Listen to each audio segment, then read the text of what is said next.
इस वीडियो में सीखेंगे रेडॉक्स रिएक्शन को बैलेंस करना मगर हाफ रिएक्शन मेथड की सहायता से, जो कि दूसरा मेथड है। तो आइए समझते हैं कि हाफ रिएक्शन मेथड से किस प्रकार रेडॉक्स रिएक्शन को बैलेंस किया जाता है। तो देखिए, तो in this method the two half equations are balance separately. इस मेथड में क्या होता है, दो हाफ इक्वेशन को अलग अलग से बैलेंस किया जाता है, संतुलन किया जाता है। एंड देन एडेड टुगेदर, और फिर उसको बाद में उसे जोड़ा जाता है टू गिव बैलेंस इक्वेशन, जिससे एक संतुलित इक्वेशन समीकरण प्राप्त होता है। Suppose we are to balance the equation showing the oxidation of Fe2 plus ion to Fe3 ion. मान लेते हैं कि हमें बैलेंस करना है एक इक्वेशन जिसमें ऑक्सीडेशन हो रहा है, Fe2 प्लस आयन का ऑक्सीडेशन होके क्या बन रहा है, Fe3 plus ion bye dichromate ion के साथ रिएक्शन करके, और वो भी इन एसिडिक मीडियम में। मतलब यहाँ पर देखिए, हमें यहाँ पर देखिए बैलेंस करना है, we are to balance the equation, उस इक्वेशन को बैलेंस करना है जहाँ पर दिखा रहा है क्या कि ऑक्सीडेशन हो रहा है Fe2 प्लस आयन का Fe3 प्लस आयन में बाय डाइक्रोमेट आयन के द्वारा इन एसिडिक मीडियम में, अम्लीय माध्यम में। वेयर इन, जहाँ पर क्या देखने को मिलता है कि ये जो Cr2O72 नेगेटिव आयन जो है, यानी कि डाइक्रोमेट आयन जो है, ये रिड्यूस होके क्या बन रहा है, देखिए Cr3 plus ion chromium ion में चेंज हो रहा है। The following steps are involve in this task. तो यहाँ पर जो निम्नलिखित स्टेप्स जो आ रहे हैं, कैसे कैसे हो रहा है, तो आइए तो समझते हैं स्टेप बाय स्टेप से। तो स्टेप 1 में सबसे पहले क्या करना है वो देखिए, प्रोड्यूस अनबैलेंस इक्वेशन। सबसे पहले आपको अनबैलेंस इक्वेशन को तैयार करना, लिखना है for the reaction in ionic form में। इक्वेशन को तो आपको लिखना है अनबैलेंस रहेगा, ठीक है, मगर आयनिक फॉर्म में लिखना है, ये इस बात को ध्यान रहे। तो यहाँ पर देखिए Fe2 प्लस आयन को लिखा गया है, उसके बाद यहाँ देखिए डाइक्रोमेट आयन, क्योंकि बताया गया था यहाँ पर कि इन्हीं दोनों के बीच में रिएक्शन हो रहा है, और जिसके कारण क्या बना था, Fe3 प्लस आयन बना था और Cr3 प्लस आयन बना था। तो हम लोगों ने पहला स्टेप पूरा कर लिए। आइए स्टेप आगे में क्या होता है उसको समझा जाए। स्टेप 2 देखिए, स्टेप 2 में क्या देखते हैं, यहाँ करना क्या है, separate the equation into half reaction. सबसे पहले इस इक्वेशन को हमें हाफ रिएक्शन में तोड़ना है। तो सबसे पहले ऑक्सीडेशन हाफ, जहाँ ऑक्सीडेशन है उसको अलग कीजिए और रिडक्शन हाफ को अलग कीजिए। तो यहाँ देख सकते हैं Fe2 प्लस, तो यहाँ पर ऑक्सीडेशन नंबर देखिए 2 प्लस है, यहाँ पर देखिए ऑक्सीडेशन नंबर हो रहा है 3 प्लस, चूंकि यहाँ बढ़ रहा है तो यहाँ पर ऑक्सीडेशन हो रहा है। अब इसमें देखते हैं रिडक्शन के हाफ वाला में, तो यहाँ पर देखिए ऑक्सीजन का होता है ऑक्सीडेशन नंबर -2, तो -2 नीचे कितना है 7, गुना कीजिए। क्रोमियम का नहीं जानते हैं तो x मान लिए, मगर 2 है तो गुना कीजिएंगे, और बराबर कितना होगा चार्ज में -2, तो कितना आएगा देखिए यहाँ पर -14 प्लस 2x इक्वल टू -2, तो 2x इक्वल टू कितना हो जाएगा, 2x इक्वल टू हो जाएगा 12, उधर जाने के बाद तो x का वैल्यू निकलेगा 6, जो यहाँ देखिए लिखा हुआ है क्वेश्चन में, यहाँ देखिए। तो यहाँ पर क्रोमियम का हो रहा है +6 ऑक्सीडेशन नंबर, और यहाँ हो रहा है 3, घट रहा है तो रिडक्शन हो रहा है, इसलिए यहाँ पर ऑक्सीडेशन हाफ का है और यहाँ रिडक्शन हाफ का है। तो हम लोग अब दूसरा स्टेप को पार कर चुके हैं, अब आते हैं तीसरे स्टेप में। तो स्टेप 3 में आइए, तो balance the atoms.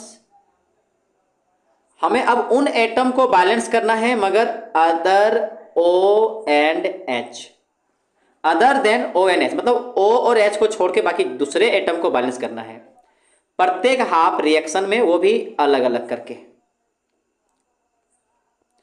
Hair the oxidation half reaction is already balance. अगर हम यहाँ पर देखते हैं तो यहाँ ऑलरेडी बैलेंस है, क्योंकि यहाँ पर भी सिंगल सिंगल करके है, तो इसमें तो कुछ झंझट नहीं है बैलेंस करने का, ऑलरेडी बैलेंस है। For the reduction half reaction में देखते हैं, तो यहाँ पर देखिए, यहाँ पर क्रोमियम में 2 है तो यहाँ 2 डालना पड़ेगा।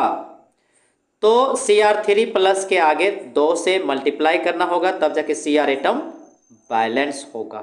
तो वही चीज़ देखिए यहाँ पर किया है, 2 से मल्टीप्लाई कर दिया है। और इस प्रकार हम लोगों ने स्टेप 3 को भी पार कर चुके हैं। अब स्टेप 4 में देखिए क्या करना है। स्टेप 4 में आइए देखते हैं, for reactions occurring in acidic medium. चूंकि ये जो रिएक्शन जो है एसिडिक मीडियम में हो रहा है, इसलिए हमें क्या करना होगा, ऐड करना होगा वाटर, ताकि हाइड्रोजन आयन बैलेंस हो जाए और ऑक्सीजन एटम बैलेंस हो जाए। वाटर इसलिए मिलाया जा रहा है क्योंकि ये रिएक्शन एसिडिक मीडियम में है, और एसिडिक मीडियम में वाटर को मिला के बैलेंस किया जाता है ऑक्सीजन एटम और हाइड्रोजन आयन, जिससे मेरा H एटम बैलेंस हो जाता है। तो यहां देखिए, तो इसी में जो अभी आया उसमें हम लोग मिला रहे हैं, देखिए ध्यान से, वाटर। यहां पर वाटर मिला दिए, ठीक है। तो अब हम लोग यहां पर क्या देखते हैं, वाटर इधर क्यों मिलाएं, क्योंकि इधर ऑक्सीजन है, इधर ऑक्सीजन है तो इधर नहीं मिलाएंगे, RHS में ही ना H2O मिलाएंगे, तब ना ऑक्सीजन बैलेंस होगा। तो चूंकि यहां पर कितना है ऑक्सीजन 7, तो यहां पर 7 मॉलिक्यूल H2O डालना होगा। तो यहां देख रहे हैं कि हाइड्रोजन तब कितना हो गया है 14, तो यहां डालना होगा 14H+, ठीक है। तो यहां पर हम लोगों ने स्टेप 4 को पूरा किया। अब स्टेप 5 में देखिए, add electrons to one side of the half reaction to balance the charge. अब इलेक्ट्रॉन को लिखना होगा हाफ रिएक्शन की तरफ, ताकि चार्ज बैलेंस हो जाए। If need be, make the number of electrons equal in the two half reaction by multiplying one और both half reaction by appropriate number. देखिए, अगर जरूरत पड़ा तो इलेक्ट्रॉन को बराबर करने के लिए किसी उचित नंबर से गुना भी करना पड़ सकता है। तो आइए समझते हैं। तो ऑक्सीडेशन हाफ रिएक्शन इज दस रीरिटेन टू बैलेंस द चार्ज। तो अब हम लोग फिर से ऑक्सीडेशन हाफ रिएक्शन को चार्ज को बैलेंस करते हुए लिखते हैं। तो यहां पर ऊपर में देखिए, चार्ज यहां पर +2 है, यहां पर चार्ज +3 है, जाहिर सी बात है बराबर तो नहीं है। तो यानी अगर यहां +2 है तो इधर भी +2 चार्ज करना होगा। तो वहां पर क्या करना है, दाहिने तरफ वाला में इलेक्ट्रॉन बैठाना होगा एक, ताकि चार्ज देखिए 2 में आ जाएगा, क्योंकि यहां पर 3 प्लस में इलेक्ट्रॉन में 1 घटेगा, तो आ जाएगा +2, ठीक है। Now in the reduction half reaction में अगर हम बात करें तो there are net 12 positive charge on the left hand side. यहां पर देखिए, इसमें यहां पर इसमें देखिए, यहां पर 14 प्लस में, यहां नेगेटिव में -2, तो -2 + 14, तो नेट कितना रहा है, प्लस में 12। तो इधर 12 है पॉजिटिव चार्ज, और इधर कितना है, इधर है आपका 3 दूना 6, प्लस में 6 है, बराबर तो नहीं है। तो अब इसको बराबर करना पड़ेगा। तो वही चीज यहां पर है कि लेफ्ट हैंड साइड में कितना था, लेफ्ट हैंड साइड में 12 पॉजिटिव चार्ज था, और ओनली 6 पॉजिटिव चार्ज किधर था, राइट हैंड साइड में। तो therefore we add 6 electron on left side. इधर 6 इलेक्ट्रॉन डाल दिए, ताकि पहले 12 था, अब 6 डाल दिए इलेक्ट्रॉन, तो घट जाएगा, तो 6 आ जाएगा खड़ा, तो ताकि दोनों तरफ बराबर हो जाएगा, इधर भी 6 इधर भी 6, ठीक है। To equalize the number of electron in both the half reaction we multiply the oxidation half reaction by 6 written as. अब यहां पर देखिए, यहां पर इलेक्ट्रॉन 6 है, यहां पर इलेक्ट्रॉन 6 नहीं है।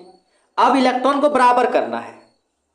इलेक्ट्रॉन को बराबर करना है दोनों में, रिडक्शन वाला के साथ और ऑक्सीडेशन के साथ एक जैसा होना चाहिए। मतलब ऑक्सीडेशन में हाफ में जितना इलेक्ट्रॉन उतना ही रिडक्शन हाफ में। तो रिडक्शन हाफ में कितना है न 6 इलेक्ट्रॉन है, तो यहाँ तो नहीं है, तो वहाँ पर क्या करना होगा 6 इलेक्ट्रॉन बनाना है तो 6 से मल्टीप्लाई करना होगा, तो समूचे में करना होगा, पूरा इक्वेशन में करना होगा। तो यहाँ भी 6, यहाँ भी 6, यहाँ भी 6, तो देखिए इस प्रकार का रिजल्ट मिलेगा। ठीक है, अब यहाँ देखिए इलेक्ट्रॉन दोनों जगह बराबर हो चुका है। तो यही चीज ऊपर में चर्चा किया था कि बराबर करना पड़ेगा तो करना पड़ सकता है गुना करके, तो गुना करके बराबर कर दिए। अब हम लोग स्टेप 6 में आते हैं। तो देखिए स्टेप 6 क्या कहता है, we add the 2 half reaction to achieve the overall reaction. दोनों हाफ रिएक्शन को अब हमें जोड़ना है और हमें ओवरऑल रिएक्शन प्राप्त करना है। मतलब जब दोनों हाफ रिएक्शन को जोड़ देंगे तो एक कंप्लीट रिएक्शन, ओवरऑल रिएक्शन हम लोगों को मिल जाएगा। And cancel the electrons on each side, और इलेक्ट्रॉन जो होगा दोनों साइड का कैंसल हो जाएगा। This gives the net ionic equation as, और इससे हम लोग का एक नेट आयनिक इक्वेशन जो मिलेगा वो इस प्रकार है। तो देखिए किस प्रकार, तो यह 6Fe2+, 6Fe2+, उसका देखिए Cr2O7 2 नेगेटिव, यहां पर भी लिख दिए हैं। क्योंकि LHS को LHS अब लिखना है, RHS को RHS में। उसके बाद देखिए यहाँ पर कितना है 14H+, 14H+। चूंकि इलेक्ट्रॉन तो कैंसल हो चुका है तो उसको नहीं लिखना है, तो इधर होगा LHS में इतना। RHS में आइए, तो यहाँ पर देखिए 6Fe3+, तो 6Fe3+। उसके बाद यहाँ ऊपर से 2Cr3+, फिर ऊपर से देखिए 7H2O, और इस तरह से हमें ओवरऑल रिएक्शन मिल जाता है। तो इस प्रकार हम लोग स्टेप 6 को पूरा किए।